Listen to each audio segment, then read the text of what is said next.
Welcome to Within Podcast. We are your hosts, Philip and Sarah. And over the last couple of years, we have set ourselves a goal to learn everything there is about personal development. And on this journey, we have been through quite some transformations ourselves. And we learned valuable lessons that helped us tremendously grow in life. And the things we learned and the things we are still learning is what we are sharing on this podcast. So what are we going to talk about today? Let me ask you something. What if I don't want to help you anymore, Philip? Am I a good friend? That's a good question. And yes, I think you still are a good friend. Because I myself don't help everybody that needs help. Now that sounds egoistical, right? And controversial.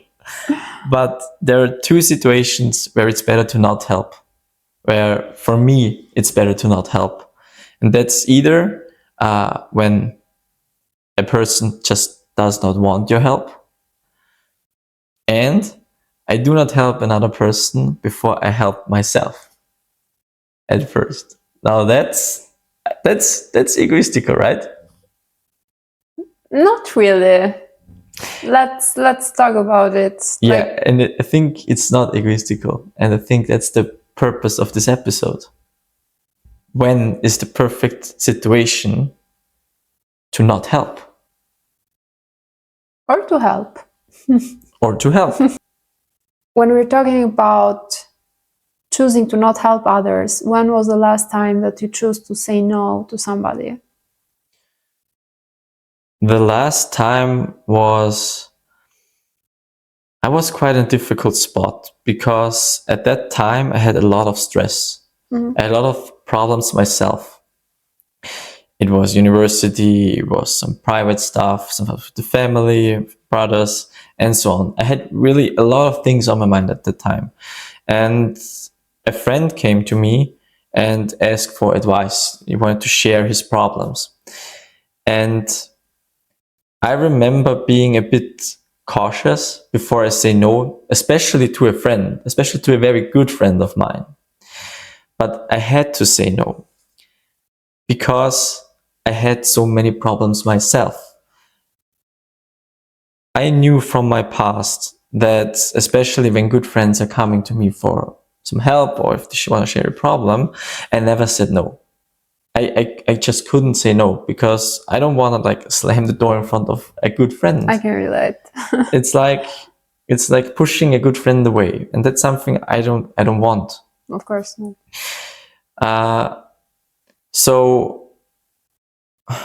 But I learned from that because every time I knew I did not have the energy for an additional problem, but I still solved the problem with a friend, I felt drained. Like I had no energy. I had no energy for my own problems, but they were still there and dragged me down even more. So I actually created a situation for myself that was harmful for my mentality and also kind of physical because it had a physical effect. And I had no energy left anymore to go on my everyday life. And now that's a bit dramatic, but that's what happens when you overdo it with helping your friends. Now, the last time I said no was because I knew all that. I knew that when I don't have enough energy, I can't give more than I have. Because the moment I give more than I have, it drains me. It creates a situation for me that's harmful for myself. So the last time I said no, I knew that it was too much for me. And in the past, as I said, I was fearful. I was fearful that the friend is going to get angry and so on.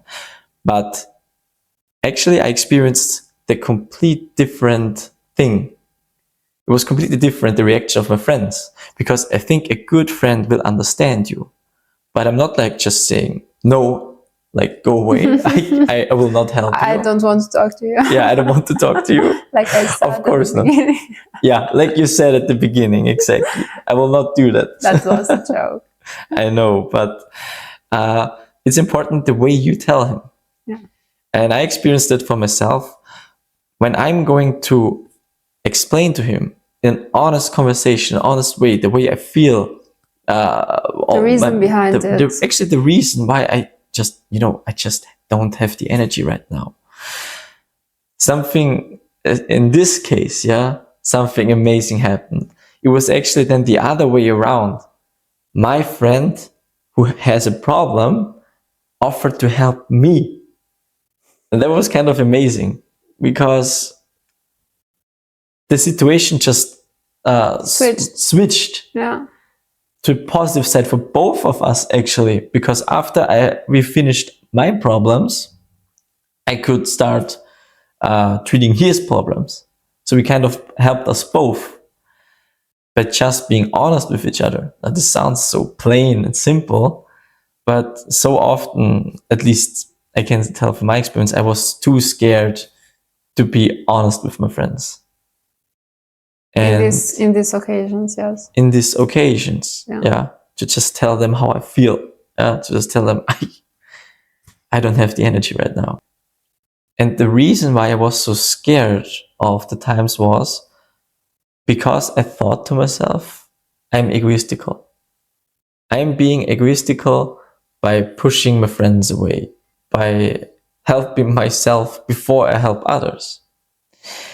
And I've talked about this topic with a lot of friends of mine because I think this mindset is quite, widespread. Yes, I also think so. And, well, to understand what egoistical actually is, we have to understand what it means. Mm-hmm. And an egoistical behavior is a reckless behavior towards the other person, towards the other well-being. You do not consider the other's well-being. So that's being egoistical, purposely trying to ruin the other's well-being. And that was not the case. That is not the case. Because I do consider the other's well-being. But at the same time, I consider myself. Like, that's the part that I always kept forgetting. I also have to consider myself. Because I cannot give what I don't have. When I don't have the energy, I can't even help him the way I want him to help. And that's why this behavior, helping yourself before helping another, is not egoistical, but actually an act of, self-love. I can totally agree with what you were saying, because I found myself quite a lot in these kind of situations where saying no was really difficult for me. As an empath, I always try to give my energy in whichever situation that I was asked for help. To everybody else. You always want to give what you had, yeah? Yes, exactly. And therefore, it often led me to low energy levels, let's say. Yeah. There were times or days where I didn't have enough for myself, and I was still engaging in some situations that were draining me. For example, there were friends who wanted to spend time with me or wanted to tell me their struggles or ask for help. And I left my responsibilities and I tried to help them with theirs. Before you help yourself, right? Yes, right. And there was a time where I stepped back and I thought, I can't do this anymore. I can't give more than I have to give. Because then you can't solve your own problems. Yes. Right? Yeah. So every time now I analyze the situation and I say, okay, is it worth it or not? Or do I have enough for myself to give to this person or not? So it's no more selfish in my perspective. It's more about self-love. I love myself enough to say no to situations where I can't help enough.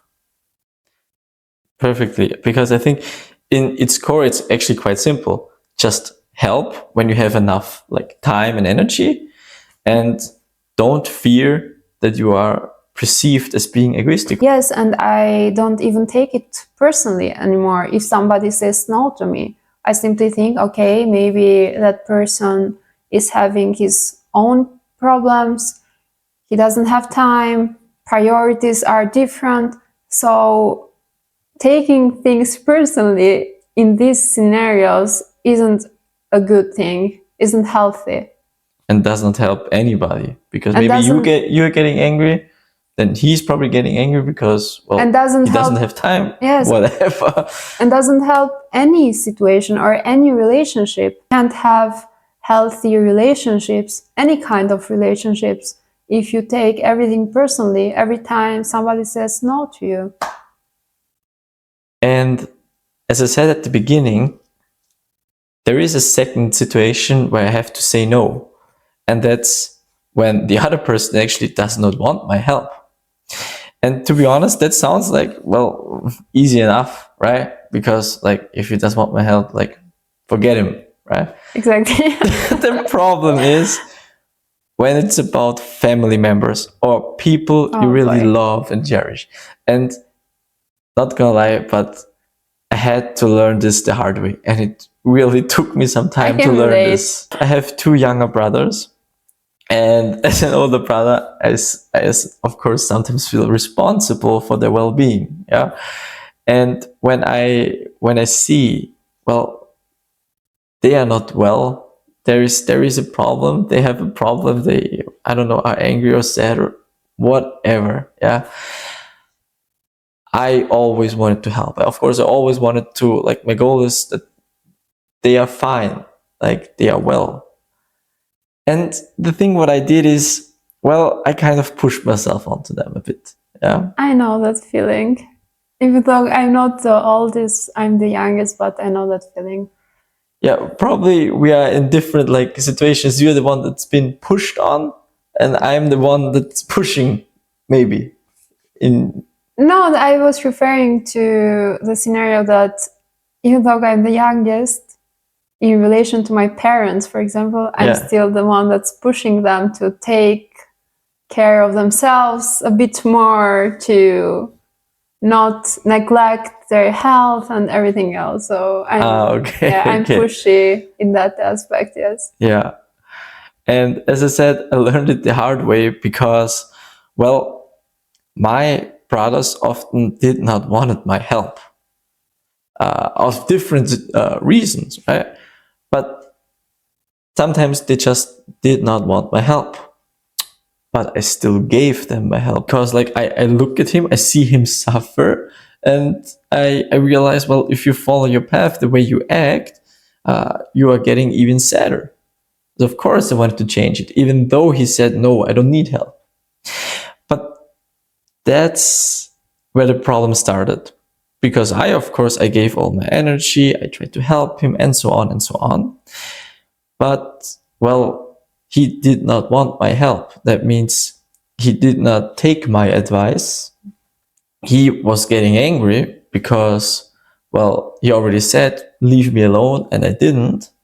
And then I was getting angry because I'm like, hey man, I'm giving you my energy.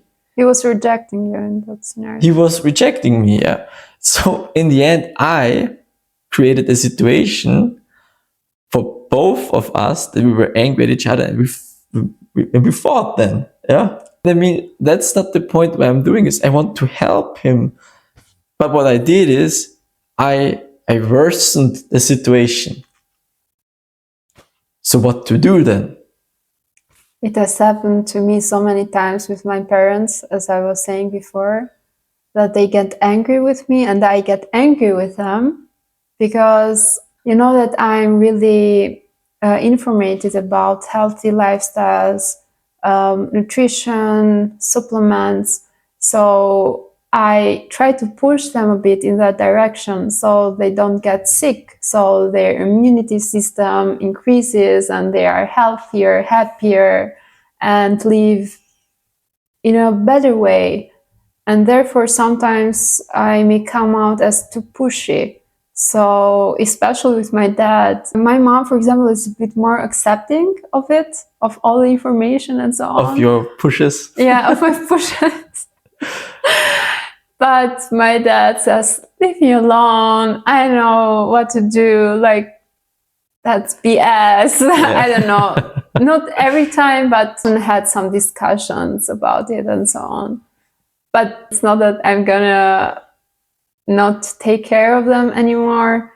But I know that in this way, when somebody isn't wanting to take your help or isn't asking for your help, it's not the right way to deal with the situation.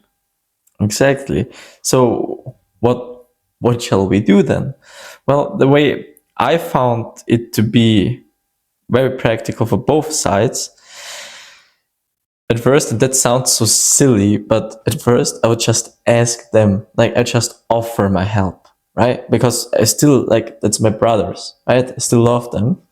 I still want to help, but it's important, well, to ask them if they actually want it. Because, well, if they say yes, then they are also ready to receive help from me and they don't push me away. But what if they say no? What if they say, well, no, I don't need help? It's so annoying. It's annoying at the start. Yes. Yeah, at the beginning, because, well, especially if you see it from the outside, you see the problem very clearly. And you see also the solution and also the whole way to get there. Yes. So why somebody else isn't seeing it the same as you do, for example? Exactly. So please just do what I say. And right? There comes the pressure. Yes, and that's exactly. And that's the situation where the pressure plays a role. You're pressuring him. And that's where it gets unhealthy. That's where the situation worsens. So, actually, what shall we do? Well, nothing. And there was a hard pill to swallow for me. It was very difficult, actually, to let it happen. Now that sounds rude, but even if you see in this case my brother suffering, you have to let it happen. Maybe to a certain degree, yeah.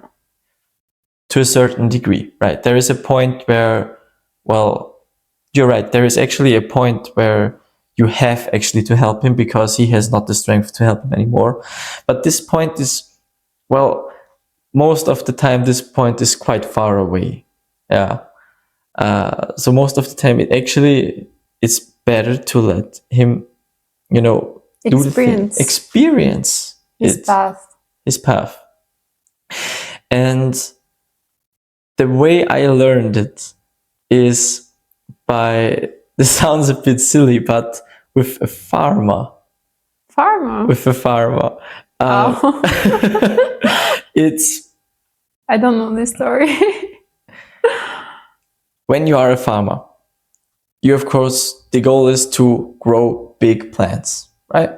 Big, strong, healthy plants. Now, the way you do that is to know where you have to plant your seeds. And you're going to plant the seeds in fertile ground. Because, of course, you want them to flourish. And the same thing can be applied to humans. When they are not ready, when the ground is not ready to receive your help, then all the energy, all your effort will just vanish. Will go wasted. Because, as I said, the ground is not ready. Because he does not want your help. Such a good example. I've never thought about this. it took a while to understand it and actually to do it. I think the hard part was not the understanding one, but to actually do it, because sometimes it feels off to accept that your brother is choosing, well, I guess, the wrong path. Yes, or at least a path that's indicated with more suffering. yes, from saying to doing there's always a big distance between. Yes, there is. What I do is I nourish the ground. Now, and that's very simple. I just let him know that whatever happens, I am there for him. I understand you want to choose your path. I trust you. But if you fall, I'll be there. You give your support. And you don't expect anything. And I think that's the magic. You don't expect anything from him. And that means you releasing all the pressure out of him. And he knows that whatever happens, I'm there. Whatever happens, You support him. You support him.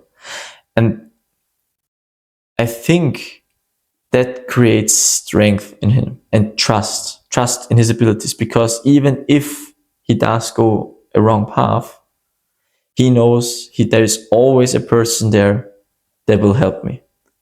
I think that in these cases, this kind of support may also change the trajectory of the situation. Maybe the person is going to realize that my path is not the right one. It happens really often when people get this kind of support or have family members or friends who have these talks with them.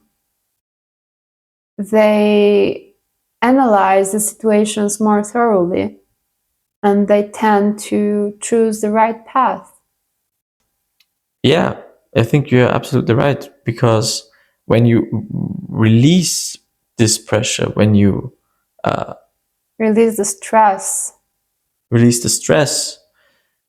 he can create solutions for himself much easier, because there's not always this push that you have to do something.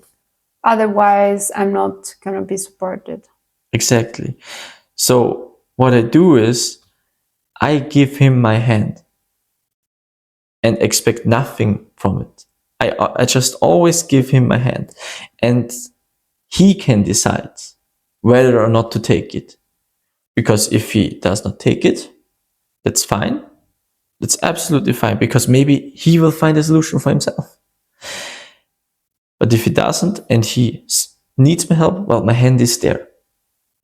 And that's the way I acted, not just only with my family, but also with my friends and the ones around me.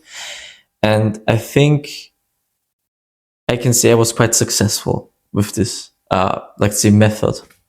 I totally relate to these scenarios because after I choose to not push somebody else in his decisions, I also felt that the pressure was off.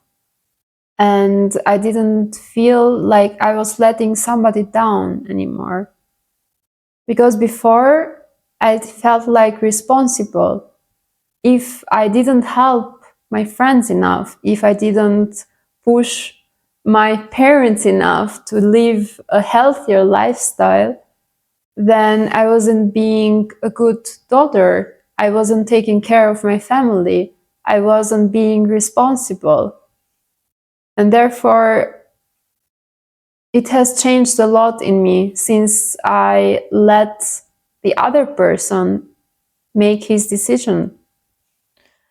And I think that's that's the main point we're making here. It's the free will of the other person that we have to respect and accept. And that's also something crucial and very important when we talk about spirituality. You know, the saying when there is a God, why on earth is there violence? Why on earth is there so much pain? Why on earth do people fight with each other? Many would say that it's God's fault. Exactly. Well, how can there be a God of love, when there is so much violence, when there is so much pain in this world? And as we were mentioning before, every single person has the free will of their own. So the answer is actually quite simple. Well, God did not create slaves. The most important gift we have is our free will. That means we can decide everything we want to do or not. So for me, at least, and I know that's a controversial topic, but for me, that's something so clear as daylight, because God did not stop us from doing good, but He does also not stop us from doing something bad. Because where would that start, right? I mean, we have like wars, and of course, everybody wishes that a war just ends and stops. But how? Like, should he just like control the people that are engaged in this war? Because where does this all start? It all starts, I guess, with us. For example, in a smaller situation, we don't have to be dramatical and talk about war. Let's talk about like a day-to-day experience. When, I don't know, you're getting angry at someone out of some reason, yeah, even if you are right, yeah. Yes. You maybe want to attack him verbally. Yes, to react in an aggressive way. Exactly, and it's not God who decided, but you. it was you. Again, this is like a very small deed. That's not important. You don't really hurt the person. Probably he will forget it after But one still, day. it's about the concept of it. It's about the concept. We often want to take off our responsibilities and address our aggression or, I don't know, bad behavior into someone else. And in this scenario, for example, some people use God or other ideas to address their behaviors or to justify themselves. Perfectly put. It's about putting away your own responsibility. Yeah, denying that you're responsible. Actually denying responsible. And for me, that's the answer. So how can there be a God? Well, it's not about God who makes the decisions on this earth. Well, it's us. And that's the most amazing thing to have. But it's also an enormous responsibility, because you can inflict a lot of damage on others. And it is not God, but of course it's you who is responsible. Let's call it the highest privilege, but also the highest responsibility. Yes. Yeah, I guess we can sum it up to that. And now to go back to helping others, as I said, it's the highest privilege to have your own free will. But that also means to accept the free will of another person. And if they decide to not accept your help, well, then that is fine. That is more than fine, and that is okay. That's also for us to learn how to accept one another.